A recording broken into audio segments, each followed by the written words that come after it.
My name is Nico Steves. Podcasts this summer season will run 15 minutes each in a re-release of my book, The Constant Procession, the history of the Virgin Mary since she passed on.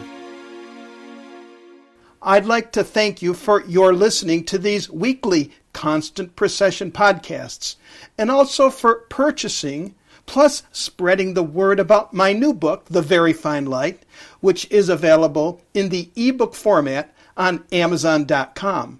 I'll be finishing up the audiobook version and also releasing a version in the printed form. This summer I'll also be traveling to complete research for my next book, and now enjoy this installment of The Constant Procession. Installment 12. World War I took away many good people whose characters gave the ultimate sacrifice. They gave their lives in selfless, Christ-like manner to protect others. And so with this war came the premature loss of such souls at young ages, squelched as they fought in war, or when they had to stand for freedom in the face of oppressive regimes. These fallen soldiers became the first to die in military battles and political purges. Without these role models to help raise the bar of humanity, those left standing tended to be of a more cynical, even fatalistic nature, and at war's end, they became the new majority of the population. And those traits, those characteristics, tended to complement the rise of atheism's rule as small c communism turned into big C communism. And as for the realities of the world this created, the world economy broke down for over 2 generations. Might makes right became the rule, as the Madonna predicted. Cynicism, rather than faith, took center stage in the minds of men, as the Roaring Twenties, with its time of wild excess and opulence, became the outcome. A time of extravagant entertainment, a time where unguided use of free will degenerated into a time where anything goes. With its endless climb of stock market profits, supported a renewed faith in man's abilities. Berlin, Paris, London, New York, in the Roaring Twenties, with great speed, opened the world up to everything new. Increased paper wealth on one continent, inflation on another. Inventions opened up the world. People became drunk on the possibilities of a better world made by man. On the tail end of this course of wild activity came economic decimation. The stock market came crashing down, plunging the industrial world into a decade-long depression. Major social unrest followed, compounded in the U.S. by the Dust Bowl, a natural disaster that uprooted millions of Americans from all walks of life. At the same time, waves of Europeans tried to leave their homelands and flee starvation, the direct result of the decimation World War I caused in their homelands. In Germany, after World War I, their heavy war burden and resulting economic crisis led to unrest. The beleaguered German people turned to Hitler's vision of a new world for relief. The rise of Hitler, from the ashes of a destroyed Germany, took its horrific toll on the world. A world on a route in the wrong direction of might is right. And so, in a world that popularized man's intellectual ability and encouraged the turning away from God and religious practice, in this new world without prayer, the humiliated and the downtrodden followed those most vocal and turned instead to resentment and cruelty rather than the guidance from the words of the Madonna. The words pure cruelty reflect the nature of Nazi deeds. Escape from this whirlpool of hatred and aggression became the exception rather than the rule. An odd sidebar, illustrating the pure hatred and arrogance of these times, involved still another of Hitler's infatuations, his extreme interest in the occult. It is common knowledge about the Nazis' quest for valuables and riches, favoring great works of art and rare artifacts. In particular, Hitler wanted to own Jesus Christ's Shroud of Turin. Even today, historians aren't sure just why. Meanwhile, at the Vatican, Pope Pius XII sees before him a world back at war. He studies the secrets of Fatima, The first secret is borne out. It is hell on earth, and the task of what to do finds its solution in the Madonna. Chapter 21, The Root of the Great Return. Sister Lucia is the last of the Fatima seers still alive. In 1940, she sends a message to Pope Pius XII. The message, quote, to have the people consecrate themselves to the heart of the Madonna. And so on the 25th anniversary of the Fatima apparition, Pope Pius XII takes action. He consecrates the Roman Catholic world to the Immaculate Heart of Mary. According to the dictionary, to consecrate is, quote, to freely dedicate oneself to a permanent position or state of being, unquote. The goal of this act, this first official response from the Roman Catholic Church to the requests of Fatima, became an effort to orient and inspire the whole Church's devotion in the future. Bishops consecrated their dioceses to the Madonna. Parish priests consecrated their parishes. And the faithful began to consecrate themselves. With great urgency, the Pope invited the entire Christian people to unite themselves towards the Madonna. With this proclamation came remarkable results. From the year 1942 through 1948 came a number of decisive events in the development of devotion to the Immaculate Heart of Mary. One by one, country after country took action best as they could in a world immersed in war. In Italy during 1942, many parishes consecrated themselves to the Immaculate Heart of Mary. In 1943, the movement of consecrations to the Immaculate Heart of Mary had continued to grow. In Spain, it went beyond parishes. All sorts of religious, military, and civil associations would perform this act of devotion to the Madonna. In France, the Archbishop of Paris fixed the date, Sunday, March 28, 1943, for the consecration of every diocese in France to the Immaculate Heart of Mary. This consecration turned into a phenomena known as the Great Return. The Great Return had its roots in 1938, when 4 reproductions of a famous statue, known as Our Lady of Bologna, visited almost 200 parishes in the north of France. The Great Return turned into a new march. It began at Lourdes, France. The central focus of this procession used the same statue, Our Lady of Bologna. However, they changed her name for the march. Her statue then became known as Our Lady of the Great Return.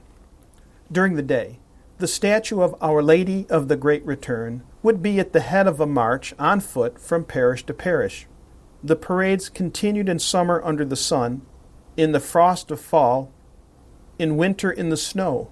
Reports told of a remarkable surge of new faithful, new prayers, and conversions which took place at every parish along the course of the parade route. The story of this copy of the statue, known as Our Lady of Bologna, and the history of the original is intriguing. They called the original Our Lady of the Sea. It had been destroyed in the late 1700s during the anti-religious times. The original came from the Middle Ages and is considered miraculous.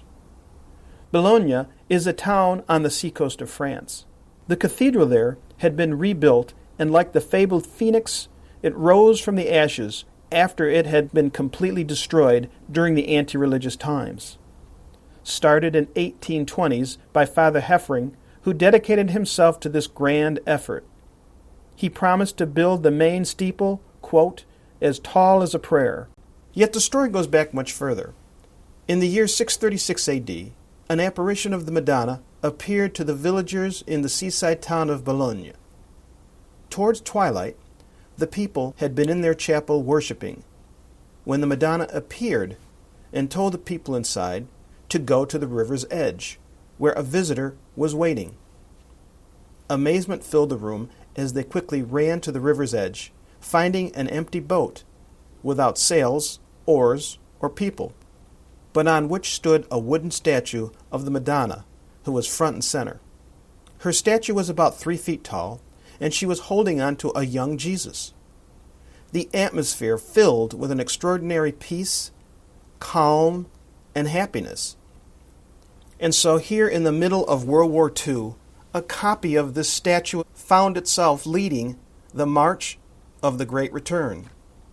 Quote, "The Great Return that began on Sunday, March 28, 1943, was an extraordinary mystical event, undoubtedly the vastest homage given to the Mother of God on our land of France," observed a Roman Catholic priest, Father Devenot, who became its enthusiastic historian.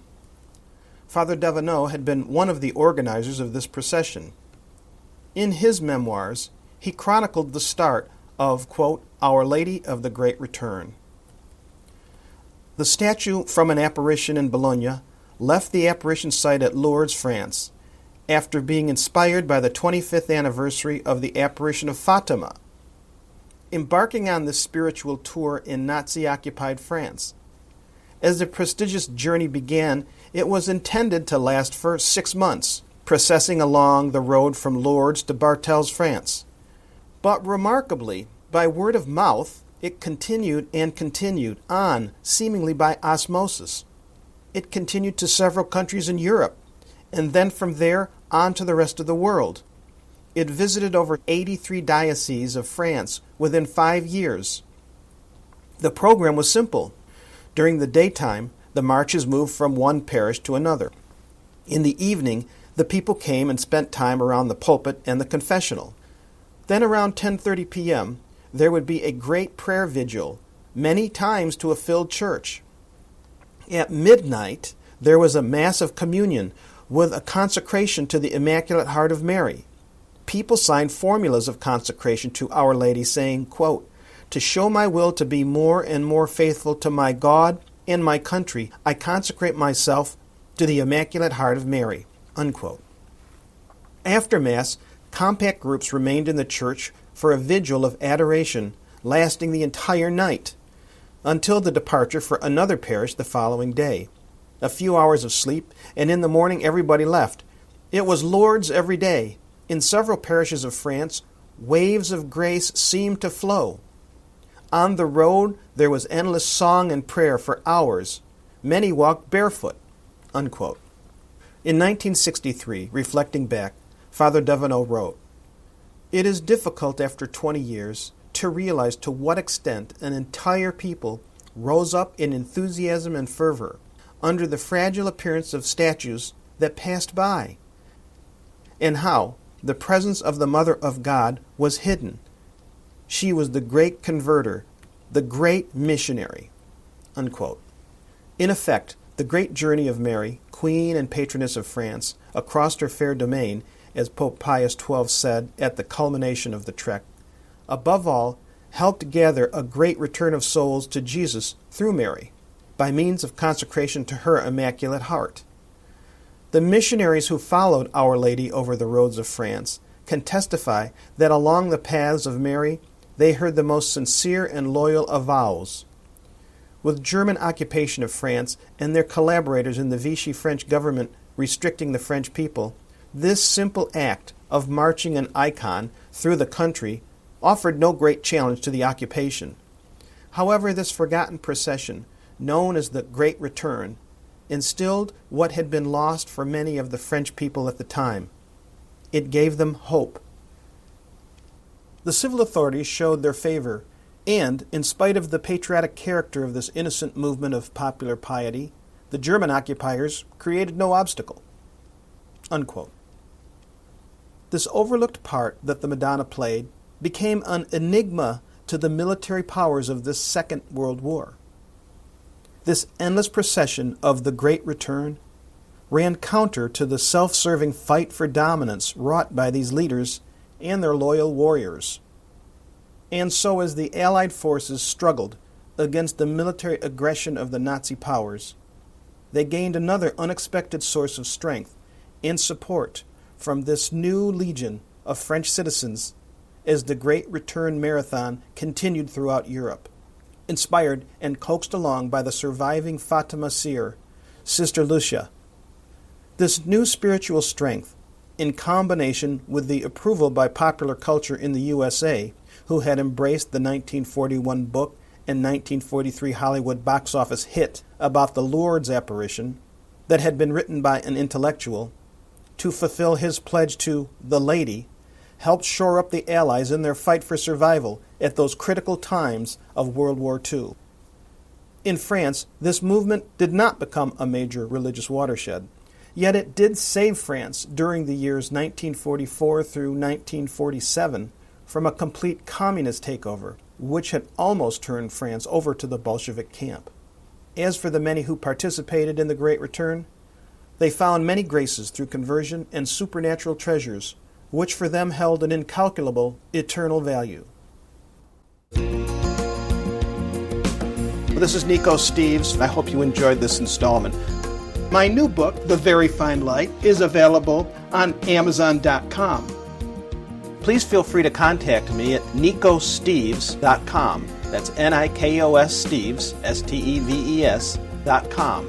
If you like this episode, and for more, share them with friends, and consider William J. Walsh's book, Heaven's Bright Queen, Apparitions and Shrines of Heaven's Bright Queen. This is Nico Steves. Thank you. See you next time.